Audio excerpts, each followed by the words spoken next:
C'est toujours un plaisir de vous savoir nombreux branchés devant vos écrans pour suivre Avenir TV, votre chaîne préférée. Mesdames, Messieurs, bonjour et bienvenue dans le débrief de l'actualité. Aujourd'hui, nous sommes avec un invité spécial. Vous l'avez déjà vu sur Avenir TV. Lui, c'est Monsieur Grace Osema. Monsieur Grace, bonjour. Bonjour, Chis. Et bienvenue sur notre plateau. Merci infiniment de m'avoir reçu sur ce plateau pour répondre aux questions qui préoccupent la société congolaise. Je vous en prie. Alors aujourd'hui, nous allons parler du bilan quinquennal du président Denis Sassou Nguesso, précisément dans le domaine de la santé. Parce que lors d'une émission grand public, le ministre de la Santé et de la Population, Jean-Rosaire Ibarra, a présenté le bilan quinquennal 2021-2026. Alors, Monsieur Osema, quel est le bilan du gouvernement en matière de la santé? Merci beaucoup, Chis. Alors, le bilan quinquennal du président Denis Sassou Nguesso sur la santé est largement positif avec plusieurs réalisations. Je vais donc citer les réalisations. De 2021 à 2025, le gouvernement a procédé à la construction et à la rénovation de plus d'une vingtaine d'hôpitaux dans les départements. Après la construction des hôpitaux au niveau des départements, un constat a été fait, il n'y avait pas assez de médecins pour soigner les malades. Et donc, deuxièmement, le gouvernement a renforcé une équipe de plus de 500 médecins au niveau des départements pour soigner les gens. Ça, c'est la deuxième des choses. La troisième des choses, autrefois, le bilan général était à 150 000. À peine en décembre, j'étais à l'hôpital de CHU avec un parent qui était malade. Mais au moment que nous parlons, je vous informe que le bilan général est descendu à 60 000 francs. S'il faut encore aller un peu plus loin, le gouvernement actuellement a pris en charge les malades. Et lorsqu'on parle des malades, on voit des gens qui souffrent par exemple du VIH-Sida. Aujourd'hui, quelqu'un qui a le sida, même s'il n'a pas de moyens, mais il aura un traitement qui va faire en sorte qu'il soit toujours en vie et pour qu'il continue à suivre les instructions. Les gens qui souffrent de la tuberculose aujourd'hui sont pris en charge par le gouvernement. Sur ça, en tout cas, là, il y a quand même une amélioration. Une amélioration, je peux confirmer, parce que autrefois, je crois, le 2 ou le 3 janvier, j'étais à l'hôpital de CHU pour vérifier, parce qu'il y avait un parent qui disait que le traitement de la tuberculose n'est plus gratuit, et donc j'étais parti pour moi-même vérifier si cela est vrai. Arrivé sur le terrain, finalement, j'avais compris que ce qu'il disait n'était pas vrai. Ne pensez-vous pas qu'on gère au cas par cas?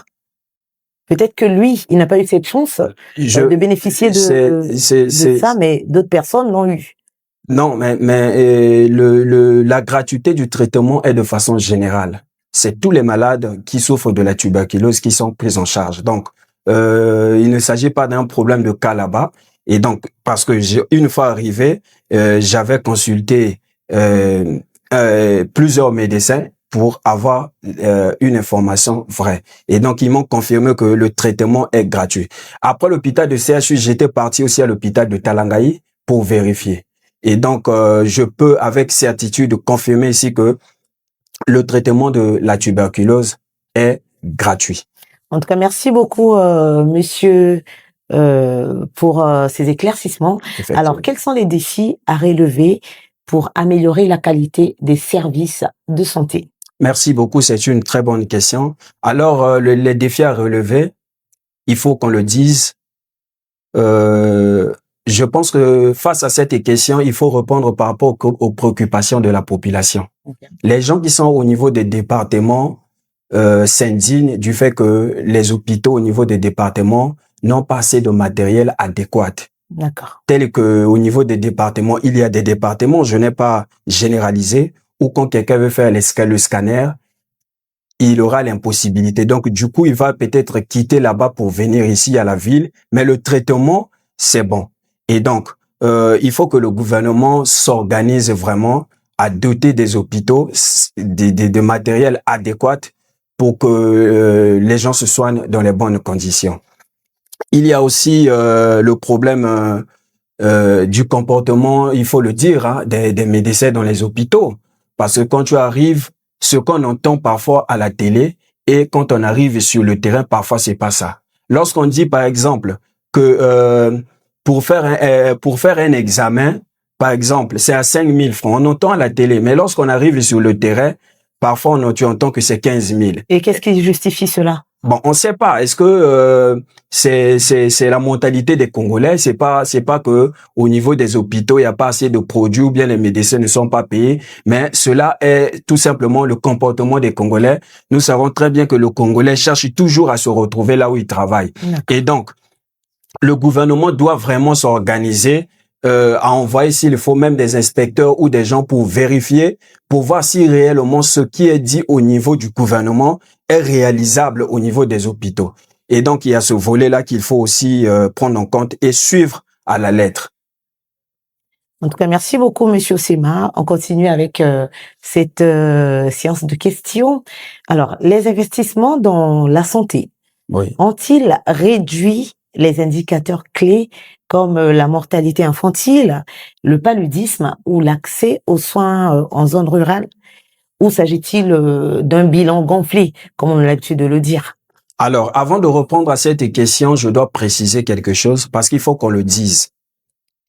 Le domaine de la santé fait partie des chevaux de bataille de son Excellence Monsieur Denis Sassou Nguesso. Voilà pourquoi quand la municipalisation accélérée est arrivée, il a procédé à la construction des hôpitaux dans tous les 12 départements du Congo. Et donc, pour répondre à cette question, je vais tout simplement dire, oui, le gouvernement a lancé une campagne de sensibilisation contre le paludisme. D'accord. Et donc, cette campagne de sensibilisation contre le paludisme a fait en sorte que le taux de mortalité qui était élevé à 48% soit baissé à 42%. Vous voyez? Donc, le gouvernement a procédé à la distribution des moustiquaires. À la distribution des moustiquaires. Et donc, cela a fait en sorte que le taux de mortalité soit baissé. Et donc, si déjà l'investissement a fait baisser le taux de mortalité, je dirais tout simplement que cela n'est qu'une réussite. D'accord. En tout cas, merci beaucoup, Monsieur Grasse. On va marquer une pause avec un élément sur la santé et on revient juste après. Le président de la République a initié la construction d'un hôpital général dans chaque chef-lieu de département.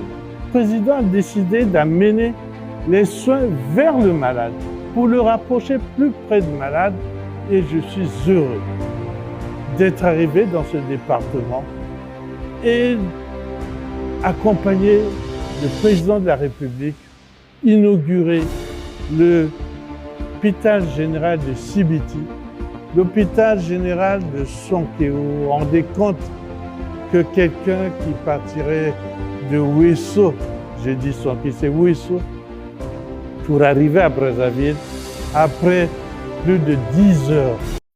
Excellent retour sur ce plateau. Nous sommes en compagnie de Monsieur Grace Sema, qui est notre invité. Et avec lui, on s'intéresse au bilan du président de la République côté santé.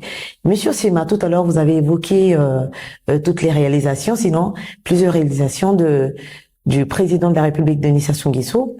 Alors, face aux défis comme les épidémies récurrentes et le sous-financement chronique, parce qu'on doit en parler, le quinquennat du président de la République, Denis Sassou Nguesso, mérite-t-il d'être défendu ou faut-il une réforme totale du système? Merci beaucoup, Chis. Il faut déjà dire que depuis 2021 jusqu'à nos jours, d'abord, je dois préciser, c'est une très bonne question qui a deux sous-questions. Je vais d'abord prendre le volet épidémie. De 2021, après je prendrai le deuxième volet. Donc, de 2021 à 2025, je dirais même 2026, il y a eu 2 ans de récession. 2 ans de récession. Et donc, cela a fait en sorte que le taux de mortalité, qui était élevé à 48%, soit baissé à 42%. Vous voyez? Donc, le gouvernement a procédé à la distribution des moustiquaires. À la distribution des moustiquaires. Et donc, cela a fait en sorte que le taux de mortalité soit baissé à 42%. le gouvernement a lancé plusieurs campagnes de vaccination et de sensibilisation. Je vais citer, depuis 2021, le gouvernement a lancé une campagne de vaccination contre la rougeole. La rougeole est une infection virale très contagieuse. Et donc, l'objectif de cette campagne était d'arrêter la propagation en procédant par la vaccination. Depuis 2021, le gouvernement a lancé une campagne de vaccination contre la rougeole. La rougeole est une infection hautement contagieuse. Donc, c'est une infection qui est même plus grave que la rougeole. Depuis 2021, le gouvernement a lancé une campagne de vaccination contre le choléra. Le choléra est une infection intestinale aiguë. Et donc, cette campagne de vaccination a fait en sorte que plusieurs personnes soient épargnées de cette maladie. Depuis 2021, le gouvernement a lancé une campagne de sensibilisation, d'où je venais de dire tout à l'heure, contre le paludisme. Depuis 2021, le gouvernement a lancé une campagne de vaccination contre la maladie Ebola. Parce que dès qu'on avait entendu qu'en RDC, il y avait maintenant plusieurs cas. Et comme nous le savons très bien, Brazzaville et Kinshasa, c'est très proche. Oui, les les plus proches. Voilà, les plus proches. Et donc, le gouvernement avait pris des dispositions et donc pour que la population soit épargnée de cette maladie. Et aujourd'hui, on peut le dire avec fierté. Est-ce que on peut le dire avec fierté que nous n'avons pas détecté des Congolais, que ce soit à Brazzaville ou soit dans des départements avec cette maladie? C'est grâce à la vigilance du gouvernement. Voilà, donc s'il faut encore aller encore plus loin, le gouvernement avait pris des dispositions et avait sensibilisé la population, parce que souvent les gens oublient, contre le coronavirus. Parce que le coronavirus est arrivé en fin 2019. Okay. Ça s'est rentré au niveau de chez nous en 2020.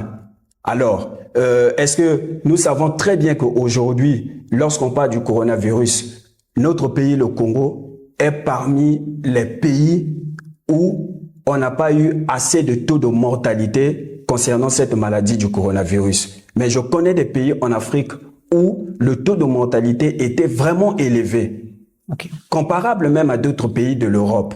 Et donc, le Congo-Brazzaville n'a pas eu assez de taux de mortalité. C'est grâce à la vigilance et à la campagne de sensibilisation du gouvernement. Il faut le reconnaître. Merci beaucoup, Monsieur Grasse, pour ces éclaircissements. Alors, lentement, mais sûrement, nous tendons vers la fin de notre entretien. Comment faire une comparaison, s'il y a une comparaison à faire, entre les progrès sanitaires au Congo avec ceux des pays voisins en Afrique centrale, et quelles leçons pour l'avenir post-2026? Bon, pour moi, je pense qu'on ne va pas faire une comparaison là-dessus, hein. On ne va pas faire une comparaison là-dessus. Nous le savons très bien, la République du Congo est très avancée par rapport à d'autres pays d'Afrique en termes des infrastructures sanitaires. Je ne vais pas citer, parce que chaque pays a sa dignité, hein. Je ne vais pas citer des pays ici. Donc, le mieux serait de dire que dans notre pays, il faut qu'il y ait des dispositions qui seront certainement prises à la longue pour renforcer encore la capacité dans le domaine des infrastructures. Donc, faire la comparaison avec d'autres pays d'Afrique, je trouve ça serait une aberration grave. Mais ce qui est bien, c'est qu'il y a des pays, moi je connais, mais je ne vais pas citer, que le Congo dépasse, en tout cas très loin en termes des infrastructures sanitaires. Voilà. Merci beaucoup, Monsieur Grasse-Osema. S'il y a un dernier mot à dire à tous ceux qui nous suivent, que diriez-vous? Le dernier mot, c'est de dire que la reconnaissance est une bénédiction.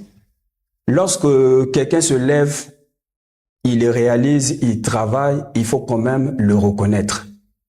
Et donc, je dirais tout simplement que le président de la République a un bilan à présenter au peuple en ce qui concerne le domaine de la santé. Voilà, c'est tout. Merci beaucoup, Monsieur Grasse. C'était un plaisir de vous avoir parmi nous. À vous, chers internautes, à tous ceux qui nous suivent, merci pour votre fidélité sur Avenir TV et n'hésitez surtout pas à aller sur tous nos comptes Facebook, Instagram, TikTok et d'autres comptes d'ailleurs que nous avons sur les réseaux sociaux, YouTube. Merci de liker, de partager, de laisser des commentaires. Nous nous ferons un grand plaisir de les lire et de vous répondre. Voilà. Grand merci à l'équipe technique qui est toujours derrière la caméra. Là, je pense à Jéresmi Bata, Cephas Ngakana et Dina Gaxo. Merci à vous pour votre fidélité sur Avenir TV. Prenez soin de vous et à la prochaine.